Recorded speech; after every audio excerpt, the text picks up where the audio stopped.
is CTV News. Good evening and thanks for joining us. We begin tonight in Sarnia, where hundreds of people turned out today for the funeral of Dane Nisbet, the 20-year-old who was fatally shot last week outside a Lambton College bar. CTV's Brian Bicknell has more on the grief, bringing together a community. Mourners arrived to the funeral for Dane Nisbet. Among them, Sarnia Councillor Adam Kilner and Sarnia Mayor Mike Bradley. It's been extremely difficult for the whole community of Sarnia-Lambton. A tragedy that should never have happened. And we've come today, you can see with the overwhelming numbers, to honor this young man who was only 20 years of age. Today, our prayers are with Dane and his family and his friend group and all who knew him and were connected to him. The flag at City Hall is at half-mast today in his honor. And we're going to continue to look to be a supportive presence. The 20-year-old is remembered in his obituary as a perfect son who possessed fearlessness.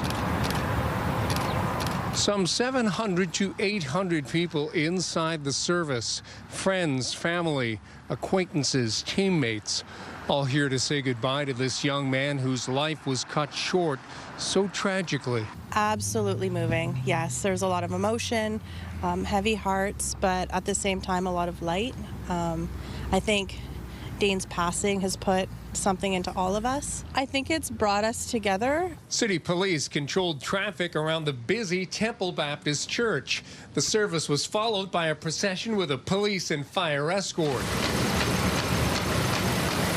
Some supporters along the route employed a hockey tradition to pay their respects to the fallen hockey player. And I just reached out to a bunch of people and said, hey, let's go out and tap sticks. It's typically what you do when an injured player is getting taken off the ice, and it just felt right.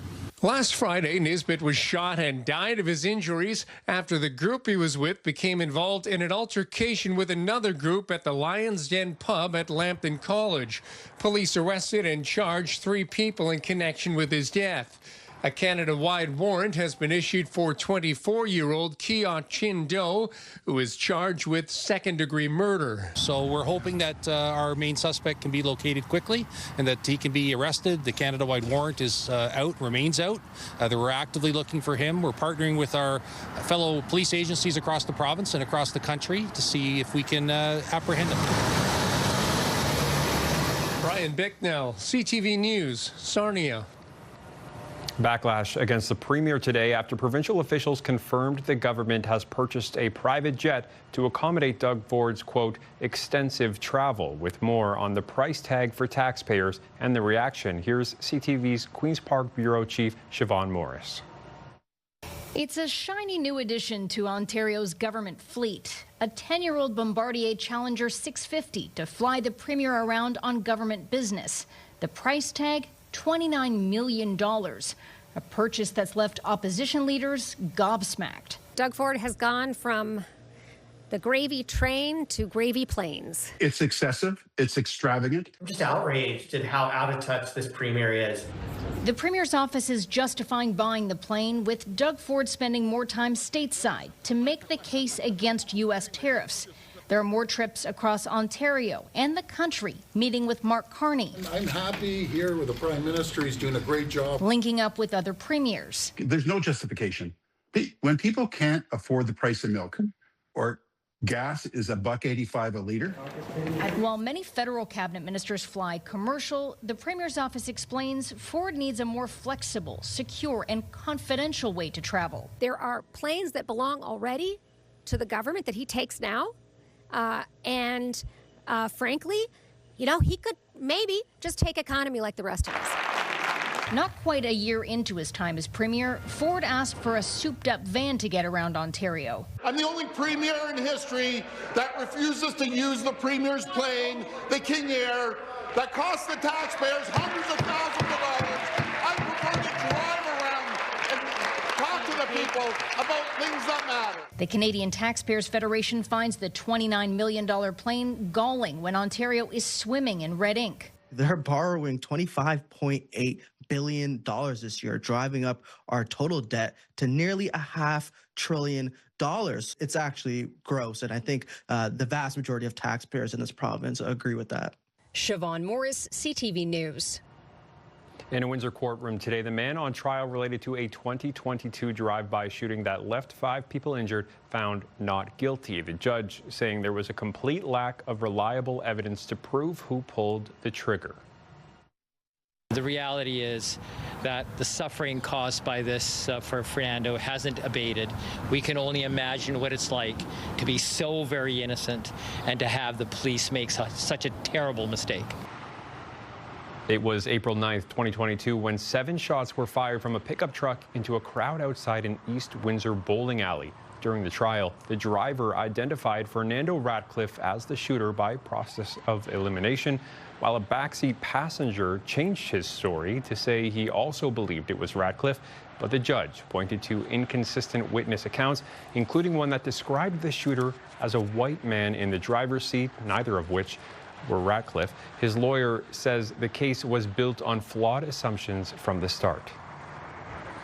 It is the police who decided that Fernando was the shooter.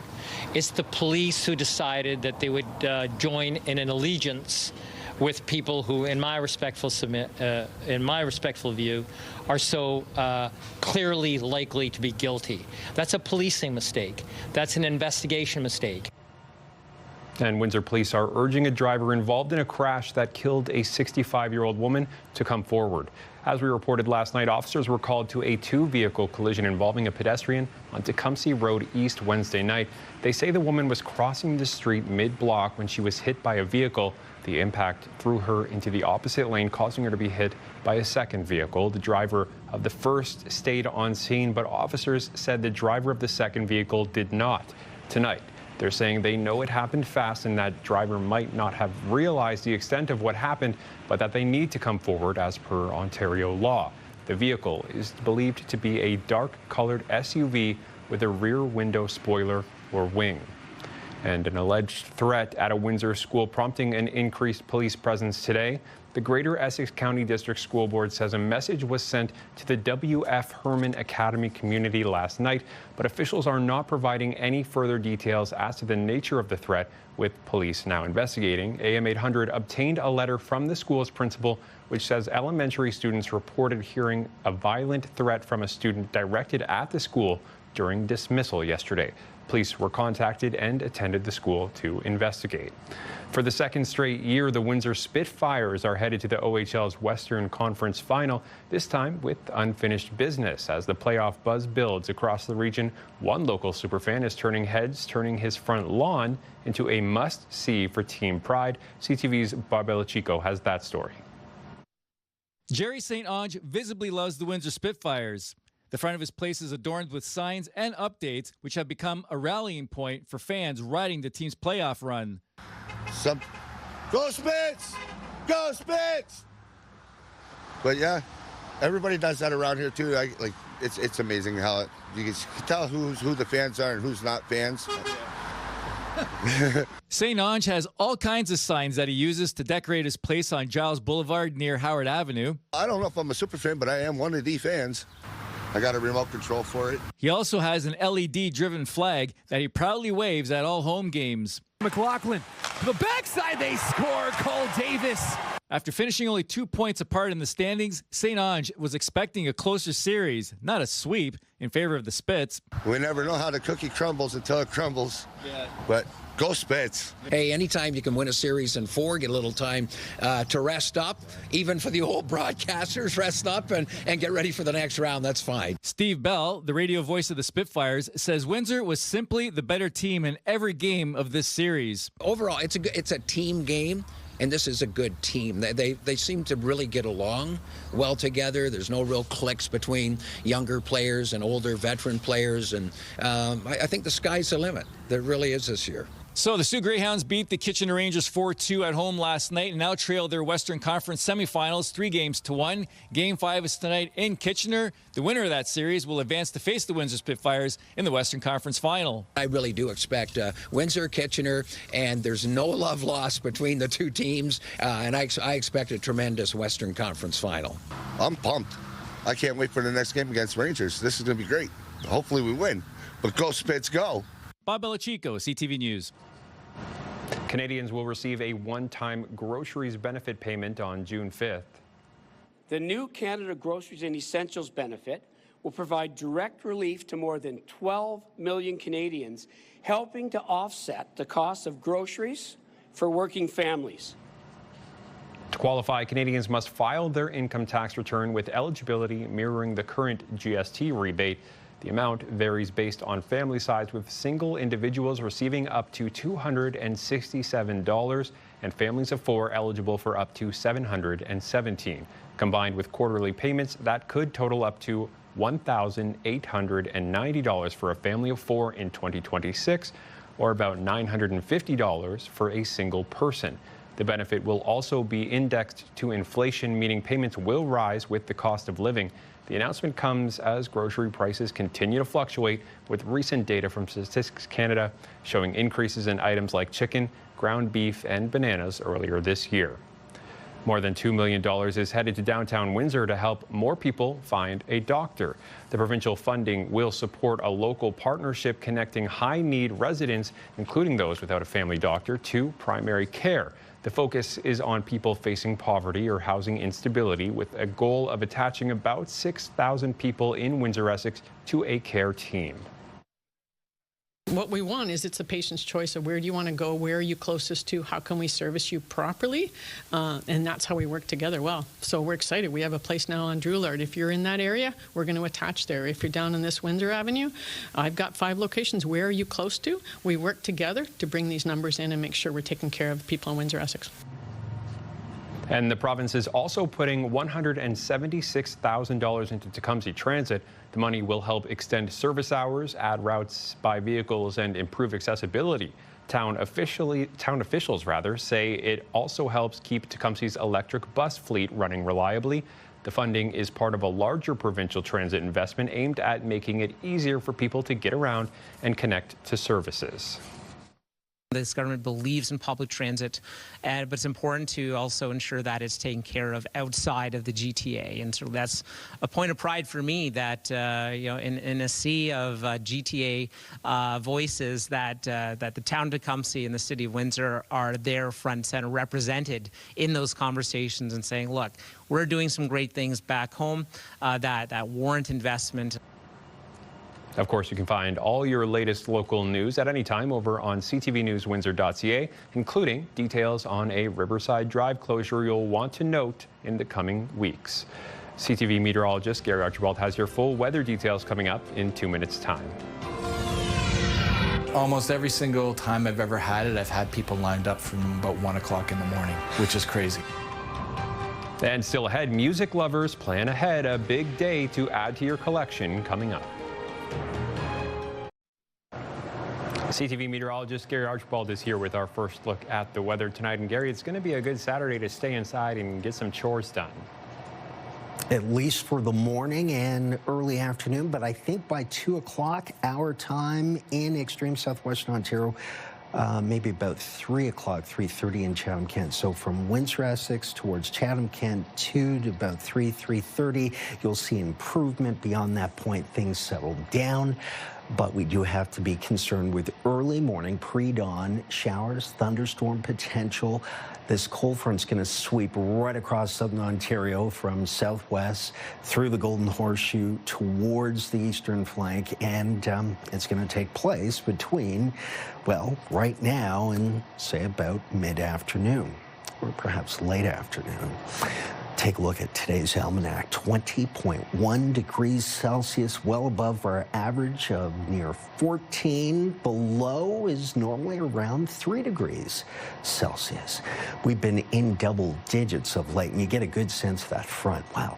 Powerful, explosive thunderstorms cutting across Michigan in the next couple of hours. Come say 3, 4 a.m., maybe even 5 a.m., they start to roll into our neck of the woods. Secondary pulse brings showers at least continuing through London, Kitchener, Waterloo, and then further east from there. If you have travel plans early tomorrow morning, expect the rain.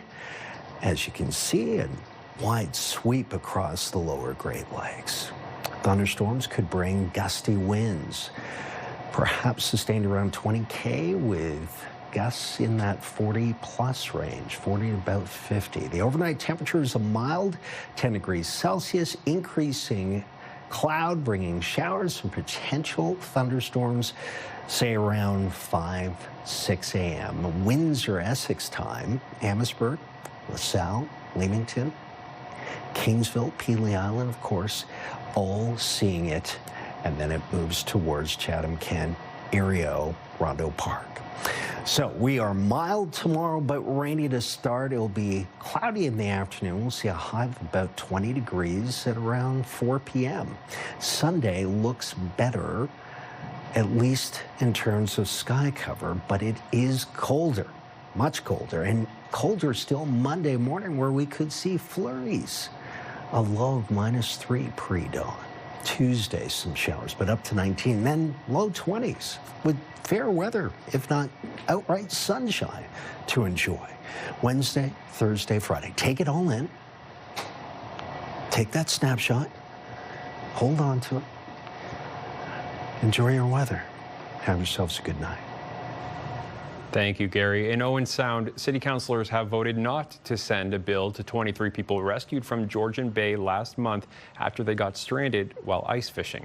The motion before council would have invoiced the anglers $4,700 for the rescue operation. They became stranded on March 8th after a series of melting ice floes broke away from the shore. An OPP helicopter was used to extract them. Owen Sound's deputy mayor had brought the motion forward, but he actually ended up voting against it after council debate. Iranian officials say the Strait of Hormuz is now fully open, sending stock markets higher. CTV's Adrian Gobriel has more on the breakthrough and what comes next. This critical waterway has been a turbulent geopolitical flashpoint for more than a month. The Strait of Hormuz, through which 20% of the world's oil is shipped, has reopened. Iranian Foreign Minister Abbas Araghchi writing on social media that in line with the ceasefire in Lebanon, the passage for all commercial vessels through the Strait of Hormuz is declared completely open for the remaining period of the ceasefire. U.S. President Donald Trump confirming the development as well, while posting on his Truth Social page that the naval blockade will remain in full force and effect as it pertains to Iran, only until such time as our transaction with Iran is 100% complete. It should pave the way for, negotiations to end this war. Or it could also be used just to put pressure on the United States with their blockade against, commerce coming out of Iran. Prime Minister Mark Carney took part in a call with world leaders today on restoring freedom of navigation through the strait. His office saying in part that the Prime Minister stressed the importance of international cooperation to protect navigation rights and promote stability for commercial shipping through a defensive framework grounded in international law. While oil fell more than 10% Friday, the average price at the pumps for Canadians remains elevated. Gas price experts are predicting an 8-cent drop by Tuesday, though that's after an 8-cent spike across parts of the country expected tomorrow. That's because of the switch to summer gas from winter gas. Then you have the drop in excise tax on Monday, and so everything's wish-washing around. This comes as Air Canada announced it's suspending flights from Toronto and Montreal to New York's JFK International Airport from June 1st until October 25th due to rising jet fuel prices that are cutting into their profits. In Europe, the International Energy Agency says that continent has roughly 6 weeks of jet fuel remaining, with potential flight cancellations on the horizon as well. It's going to take another few weeks, I think, in my mind, before we start seeing the big vessels coming through. And then it's going to take another 6 weeks on the sea to move things like aviation fuel to those countries that are running out of fuel as we speak today. Any hope of peace and stability in these waters hangs on the ebbs and flows of ongoing negotiations. Though safety concerns do still remain in the strait, President Trump today claiming that the U.S. is now working with Iran to remove mines from the vital waterway. Adrian Gobriel, CTV News, Toronto.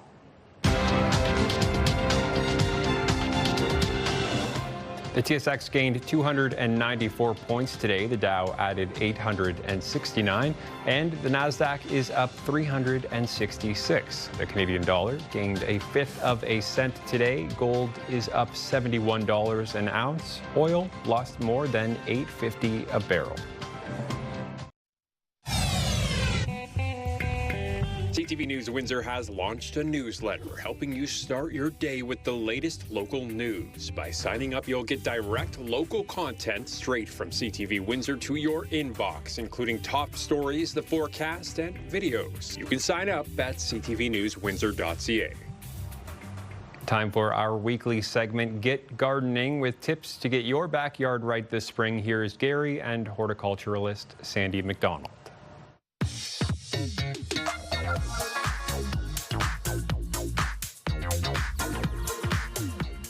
Sandy McDonald joins me again for another installment of Get Gardening. We are at Jackson Park, one of our favorite places. It is warm, it is windy, and speaking of warmth, we're talking about June-like temperatures. Sandy, what does that mean for our grass, our flowers, our vegetation in our gardens? Makes everything pop.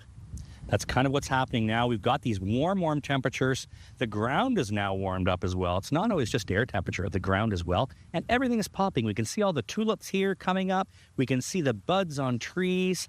Was it last week we looked at the forsythia? Now the forsythia is almost finishing. So that's the disadvantage.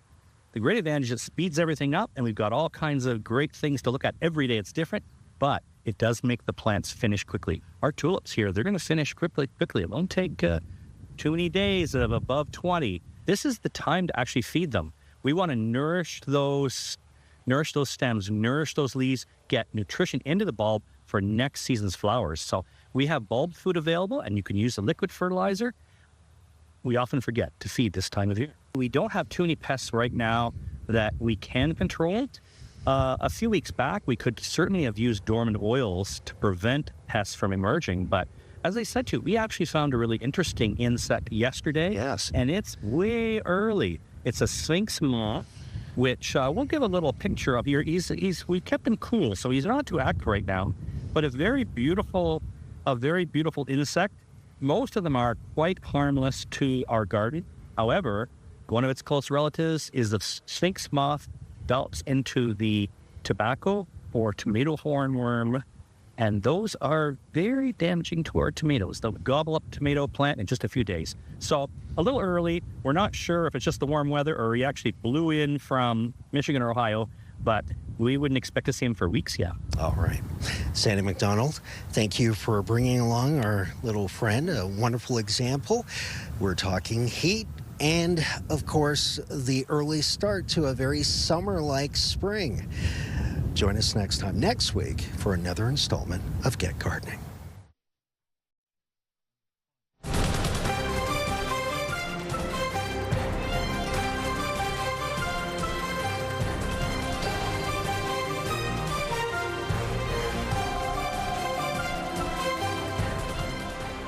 Let's take a look at the weather one more time for the week. CTV meteorologist Gary Archibald is back with a look at the 7-day forecast. Gary, I'm really looking forward to those conditions at the end of next week. Yes. Wednesday, Thursday, Friday, temperatures rebound and are yet again well above seasonal, not just by a couple of degrees, several degrees above seasonal. This time next week, a week from now, Friday, we'll see a high of about 21. At that time, our average high will be up to near 15, still 6 degrees above seasonal. We've got to get through some rain. The Environment Canada special weather statement for 10 to 20 additional millimeters of rainfall could mean some low-lying areas and saturated ground. We'll see ponding, if not some outright flooding, so there is a concern there. Colder Sunday into Monday. Flurries early Monday is possible, and then warming up. Doesn't look too bad at all as we head towards next week. Enjoy it. And I God willing, we'll see you next week. Enjoying the weather this weekend, of course. Good night. Thank you, Gary. Finally tonight, Windsor's independent record stores are gearing up for one of their busiest days of the year, Record Store Day. Here's CTV's Chris Campbell. Ahead of Record Store Day, you'll find familiar scenes, long lines, rare records, and dedicated collectors. But inside some Windsor shops, the experience is starting to look a little different. I want people in Japan and New York to say, oh, I've heard about this place. At Going Through Vinyl, the rush begins early. Almost every single time I've ever had it, I've had people lined up from about 1 o'clock in the morning, which is crazy. But instead of digging through crates, some customers are searching a different way. It has all the track listings. Owner Jason Hoffer has spent years building a custom database system to track his inventory, helping customers find records in seconds. You have it, boom. The system can even compare multiple versions of the same album, giving buyers more choice faster. We live in a time where data is important, where people want to find stuff. We're living in the modern age where we have these tools, and people that don't adapt and don't try to provide excellent service, I think will fall behind. But across town, the traditional experience is still very much alive. Oh, there we go. At Dr. Disc, it's all about the hunt. You never know what you're going to find, just the people you meet. It's a fun vibe. Record Store Day brings exclusive releases and big crowds. Like, it's the busiest day of the year, like, for sure. Like, it beats Christmas. For many, it's not just about what you buy, but how you find it. Well, just the tactile, feel, I suppose, and like just the art. I mean, people love the art and just owning a thing. Back at Going Through Vinyl, Hoffer says even with new tools, the goal is the same. And I want that to be the best experience that they ever have. Whether it's old school crate digging or new school searching, the love of vinyl is what keeps customers coming back. It's nice to put away the phone, get away from the blue light at night, spend time with the family, and live truly analog. Record Store Day gets underway tomorrow at Dr. Disc, Going Through Vinyl and Sunrise Records, with many shops opening early and offering limited releases, live music, and giveaways. Chris Campbell, CTV News. That's our time for tonight. We hope to see you back here on Monday. For now, I'm Travis Fortnum. Have a great weekend.